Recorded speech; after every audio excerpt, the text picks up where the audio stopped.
Hello YouTube, this is Morgan, Airspeed Prime here with my next Avatar fan commentary track. This one's going to be for Book 3 Fire Episode 6, The Avatar and the Firelord. You guys voted for this one. I specifically put up a poll about this versus Crossroads of Destiny, and you guys chose this one. I will do Crossroads of Destiny. There'll just be a few other episodes in between now and actually covering that one, but just be aware I will do 220 eventually. So yeah, let's pretty much jump straight into this. To set up your copy of the episode, to link up with this commentary track, obviously have it ready to go, the Blu-ray, DVD, whatever it is that you have. I'm going to stop talking and there'll be a pause for about 10 seconds after I finish this intro of the video. And then when I start speaking again after that pause of about 10 seconds, that's when I'm going to hit play, that's when you should hit play. So basically, the idea is that when I come back after that pause, the second you hear me start to speak, you hit play, and we should be synced up within a second or two, and you should be able to follow along pretty nicely with your copy of the episode. So I'm going to stop speaking now, hit play the next time that you hear me speak.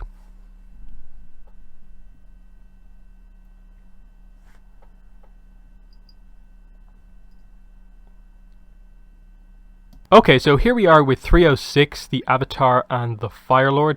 This is actually the episode I rate as my number 4 favorite episode of Avatar. I've obviously done my top 61 episode list before, and this one comes out at 4. So I rate this one super highly. It's got so many great elements to it. It's a super well written episode because it has to link into all the other lore topics really well. It's finally us getting, after 2 and a bit seasons, like the origin story on the war, how it started, Sozin, Roku, making all these connections that we really didn't know about before. I think all we pretty much knew was that, like, okay, Sozin started the war by using the comet, Ozai plans to end it by using the comet's return, and that he also ordered the genocide of the air nomads.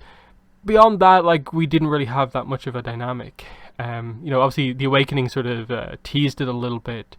And then the other tease here from the previous on Avatar is Zuko has not had a chance to talk to Iroh. Iroh won't speak to him because Zuko has pretty much just wanted Iroh to sort of, say that, like, acknowledge what he did was right. But Iroh is waiting to talk to Zuko until he finally wants to figure things out for himself.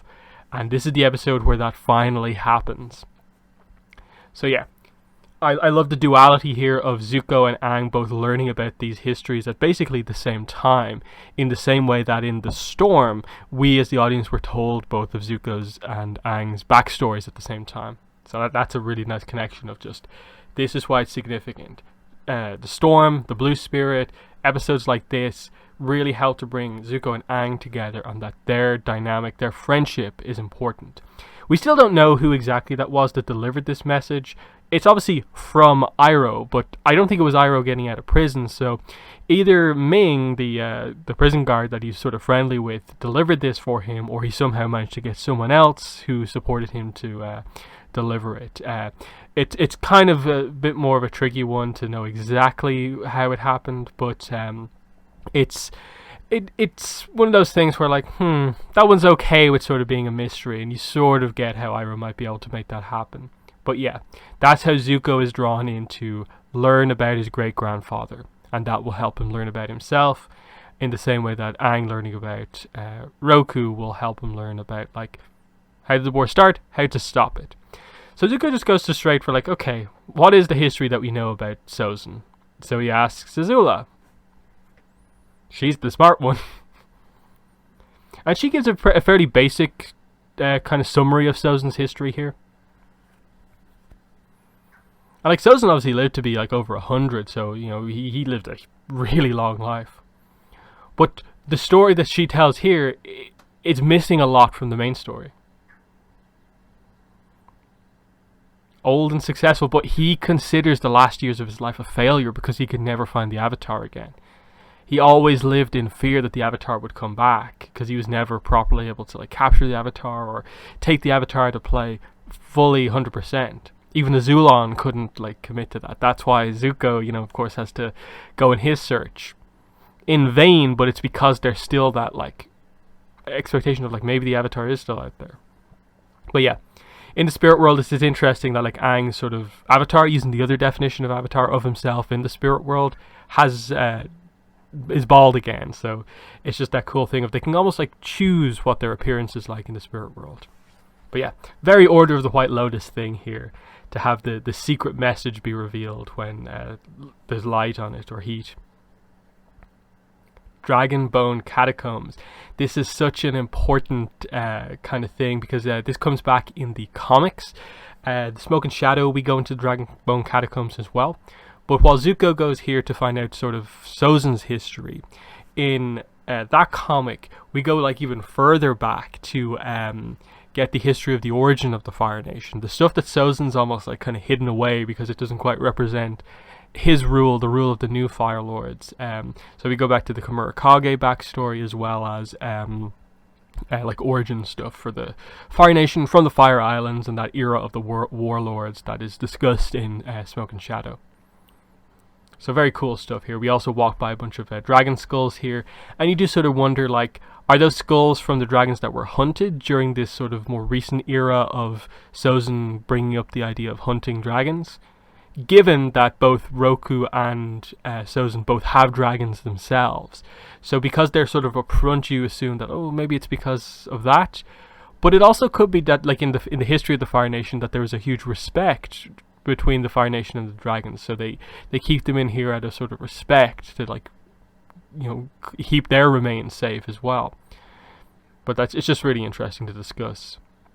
But yeah, we go straight back to the 16-year-old Roku and Sozin, best friends. We find out they're born on the same day as well, so really, really significant stuff. Having a firebending sparring match here. Not going over, like, you can tell it's a sparring match because they're throwing fairly small bits of fire at each other, but it's more about their technique here. So Sozin gets the edge using the terrain to his advantage, but it's a nice moment. Big reveal. Best friends. And that's the whole point of this episode. The significance of this friendship between an Avatar and a Firelord, and the potential one between a Firelord to be and, you know, the fully realized Avatar to be, the new generation. Friendship transcending lifetimes. But I like how included in this backstory is some very just kind of real stuff. It's not all just about the legends and the big stuff. They include a little bit of romance, a little bit of fun, highlighting that. In the same way that Aang is sort of struggling with this stuff, how is his relationship with Katara going? It's the same for Roku at the end. He also had some kind of girl trouble. But yeah, here's an important moment. The sage is coming in to tell Roku he's the Avatar, and how this in a way changes sort of the destiny of both of these characters. It changed Aang's kind of destiny in a way. It really affected, you know, the way his life went, and it changes things here as well, because now Roku has to travel the world. He'll be away from Sozin, and you almost get the impression if Roku was able to stay there and be around Sozin as he ascended to the throne, he might have been able to sort of keep Sozin in check just by being constantly there as his friend, best friends. And so that ambition might not have been able to sort of take off. But obviously Roku has to train as the Avatar, and he has a more typical Avatar journey as we expect. So whereas like Aang's, Korra's, and even Kyoshi's, which we now know about, have all been sort of more different journeys. They've been the sort of oddball ones. Roku has the sort of more typical one. He's told at 16, he learns his home element, of course, then he goes here, here, here, in order, and comes back as the fully realized Avatar. This is the way it's usually meant to be. Very significant here, the artifact of the Crown Prince here of the Fire Nation, a royal artifact. It's given here from Sozin to Roku as a symbol of their friendship as Roku goes on his journey. It's going to be the one thing he holds on to for his life, basically. And this is an interesting one to track, because Iroh is going to give that item to Zuko at the end of this episode. You wonder, how did Iroh get it? And this is something that the Search comic actually answered for us, because we were wondering, like, wait, did Iroh have to go to the island at the end, the ash-covered island that, of course, Aang is on here, to get it? But no, the Search reveals that Roku's daughter, Rina, actually had that in her possession at the time when Ozai came to arrange his marriage with Ursa. She had that in her hands. And the obviously implication is that after everything that happened with Ursa, at some point Iroh came and got that item from Rina, or came across it somehow. But it shows in a way like, okay, how it came back. Because of course, Tommen gets off the island, and the idea is that Rina gets off the island as well. They would of course go back to their hometown to try and find anything, so they would find this. So it's sort of more of a story you have to assume, but it is there. But yeah, really cool connection here of that, like Roku knew Gyatso, and Aang gets to see both of his mentors having been friends in the past, and just him getting to see Gyatso again, and this is what he was like when he was younger. Gyatso even did a move that Aang didn't think of. So that's really clever stuff. Friendship can transcend lifetimes. That's the theme of this episode. Here's an interesting point as well. Roku will explain here that waterbending was the element he struggled with the most, and everyone seemed to take this as just complete fact. Every avatar must struggle with the element that is opposite of their home element. Aang struggled with earth, Roku struggled with water, so every avatar must deal with that way. And they thought it was a contradiction when Korra struggled with air and not like fire. And this is where it's about personality. Roku and Aang both very much represent their home elements. Aang is a quintessential airbender, fun. He represents all of their aspects perfectly. The same with Roku. He represents the Fire Nation pre-war, when they're not all about power, and so he would struggle more with the waterbending side of things, whereas Korra is more of that sort of aggressive firebender, and so she struggles more with the sort of calm kind of forms needed for airbending, and especially because she's not spiritual, she struggles with the spiritual element. That was Sud there, the bitter work reference to, of course, he learned earth. The episode where Aang learns earth is called bitter work. It's really well written. And here's his big, mastery of the elements, fully realized avatar moment. All 4 elements at once. And yeah, lots of time passing between the meetings of Roku and Sozin again. It's still friendly here. You think he's a little bit, is he going to be super serious now? But no, it is friendly at this point. You're the exception. I was like, oh, that's surprising. What happened then? Like, they even are at each other's kind of weddings. Here's Roku and Tommen's wedding. And you can see in the crowd, like in these scenes, that there's people from other nations there as well. Highlighting that pre-war, the Fire Nation was actually open and fairly friendly with the other nations. Highlighting what the sort of negative view of what Sozin ends up doing with the colonies and the Earth Kingdom. But yeah, here we go. Sozin's kind of ambitions, his dark ambitions in a way. But he fully believes in them. They're not dark from his point of view, but when Roku hears them here, this is such a significant scene. He presents the point of view of like, no, that's not what we need. He's been clearly lost in thought about this for a while now. And he immediately opens up with this idea of destiny. It's destiny that I was Firelord, you were the Avatar, and we were best friends, born on the same day. That means the two of us were destined to change the world. And just the fact that he feels that, like, that's the interpretation of it, that he has to change the world because of the position, the coincidence, basically, that ended up happening. It's amazing in the Fire Nation right now. Everything's going well. They should spread that prosperity to the other nations.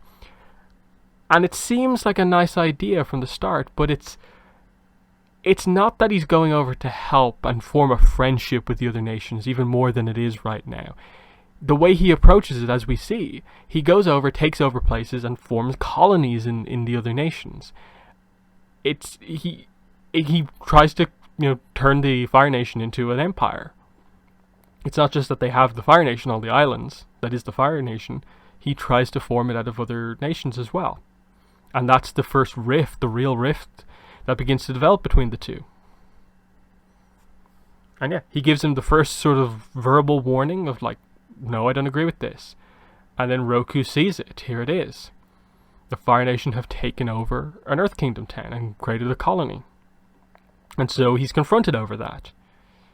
And I know a lot of people will say that, like, oh, this is the incident here. Sozin should have been killed by Roku here. Roku should have taken him out here because of what he did.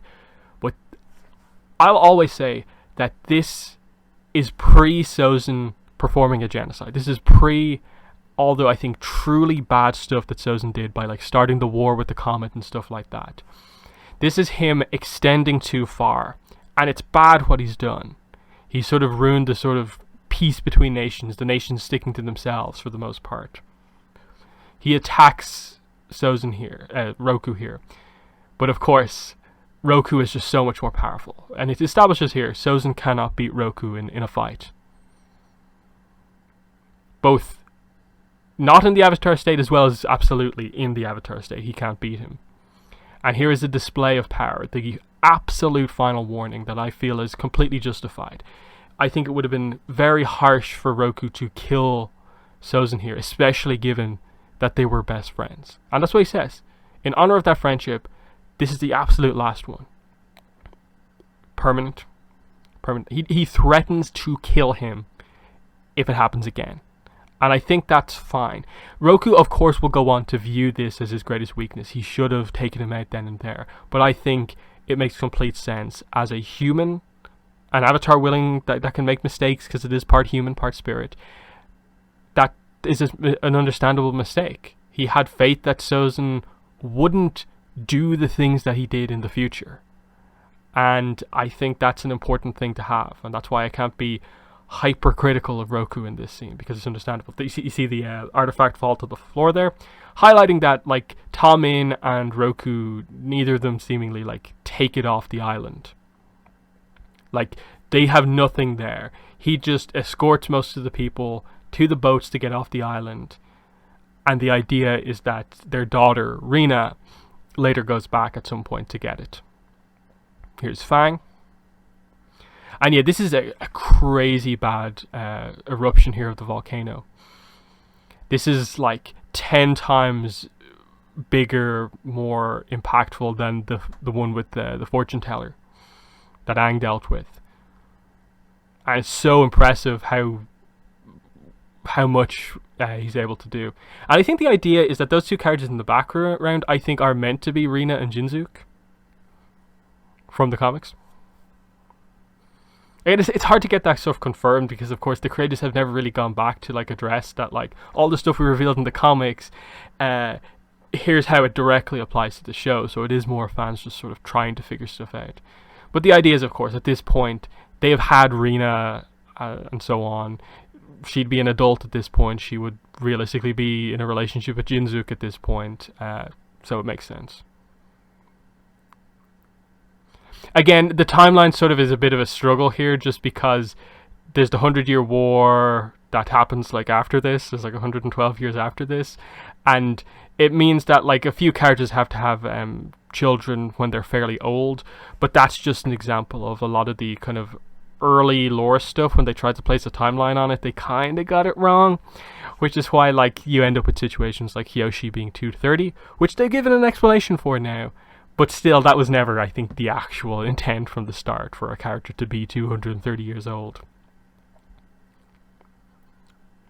But yeah, Roku does such an amazing job here, and he gets so close to nearly getting it all, nearly solving it. But he has to focus so much on just being able to breathe properly, defend against the lava coming in, that, you know, it gets in the way of him just fighting the volcano.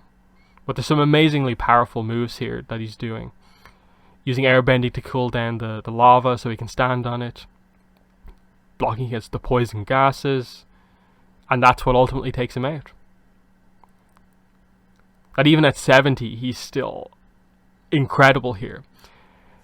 I like this scene here of like Fang wants to help, but like what can Fang do in this situation? The dragon, even in a situation like this, can't do anything really, other than fly people off the island. But yeah, he nearly has it here. He blows off the other half of the volcano, and this seems to be going all right until that secondary volcano erupts, at which point it's over. And you know it's over because we saw that the entire island that Aang is on was covered in ash. The entire city population here covered. Obviously, everyone else gets out of the island, and it's fine. But a little bit of lava bending there, pretty nice. And yeah, heat redirection here from Sozin. I think this is the first and only time we really see this technique.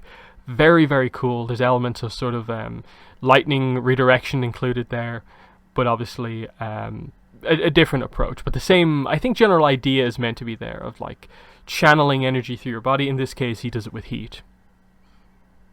Just showing that that's sort of an ability that firebenders have. Would love to see more of that kind of heat redirection stuff. And yeah, Sozin is here to help Roku. But it's at this moment when he gets hit with the gas and can't move.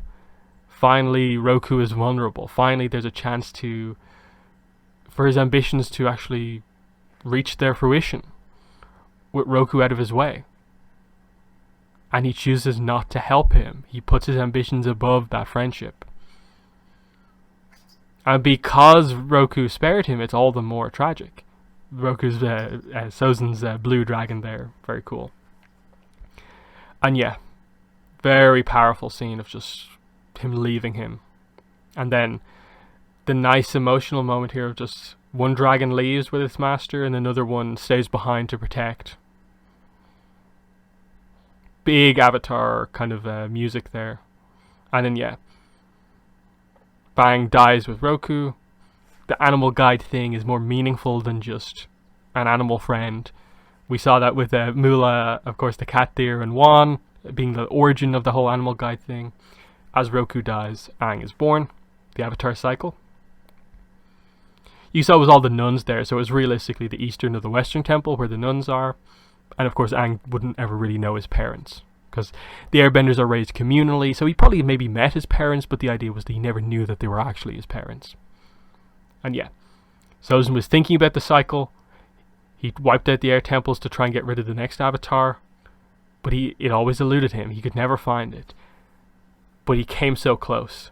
A ship passed over the area where Aang was, but he never found it. The threat to the Fire Nation, the last airbender. I love the title being included there by Sozin. That the happy ending of Sozin's life that like Azula talked about before, the successes, he considered it a failure. He just kind of like drove himself into the ground those last few years trying to find the next avatar and the last hope. Great stuff. And yeah, Zuko is into this. He wants to know what he's meant to learn from this, so he's finally willing to listen. So that's when Iroh speaks, finally. It's obviously Greg Baldwin's first appearance here, because Mako had died at this point. But it was always the intent to have Iroh be silent until this point. Massive reveal, like unbelievably big reveal there. Ursa is related to Roku. Fantastic. And yeah, this helps to add such symbolism to Zuko's arc. That his struggle with, what is right and what is wrong is not because of that necessarily, but it helps to add some perspective to it.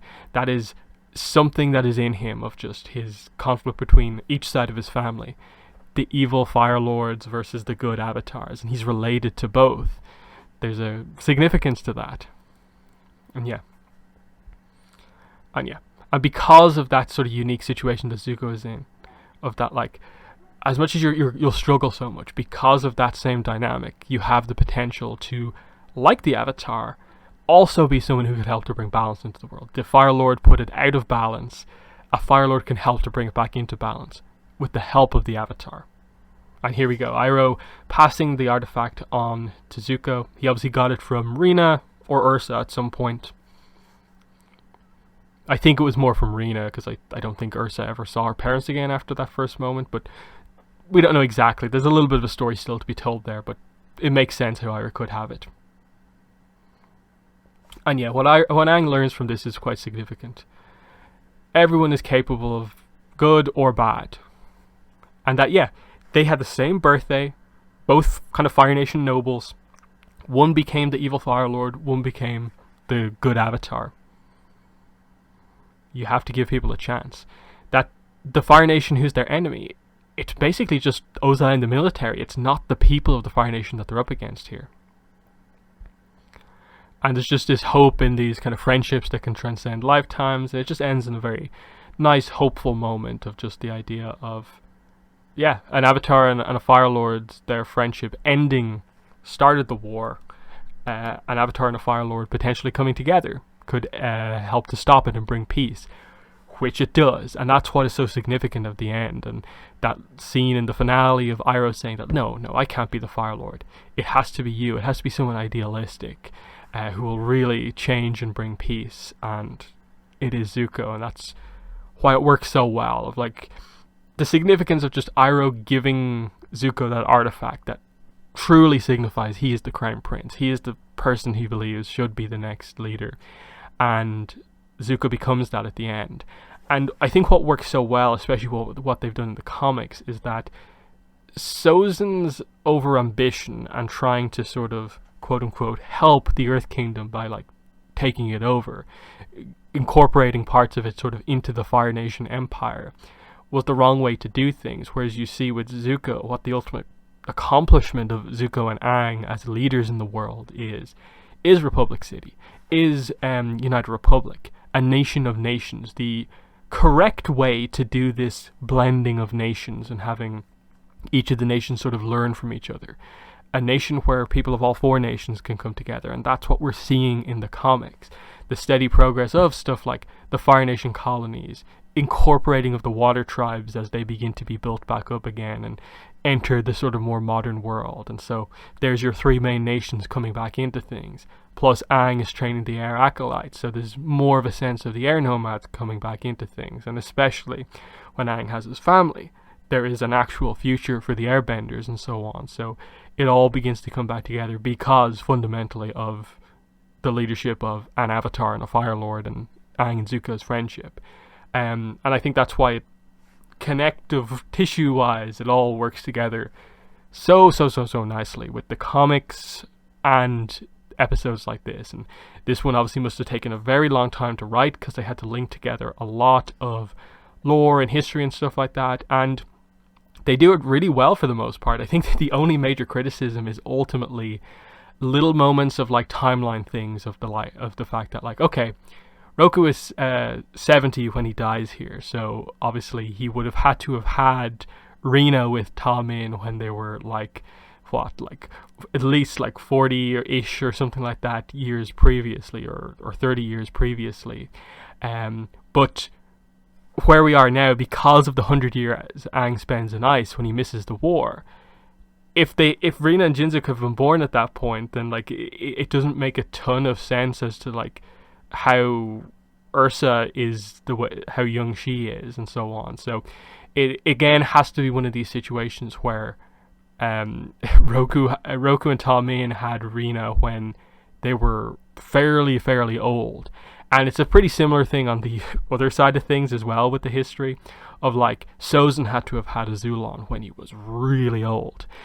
So it's just one of those things where like the timeline really is struggling with this because it wasn't as maybe thought out as it maybe should have been, but it kind of works just because you can sort of maneuver things a little bit because it's the Avatar world and because people have actual control over their chi paths. They can actually like affect their body a bit more, so there's a bit more of a sense for like, if we can respect Kyoshi being 230 years old, I suppose we can push the idea of, you know, a couple having children when they were like late 50s, early 60s, or whatever way it had to have worked out to make the timeline function kind of effectively. But yeah, that is the review, the commentary track for 306, The Avatar and the Firelord, an episode I absolutely love. That's why I rate it as my number 4 favorite episode of Avatar. It's so good to me.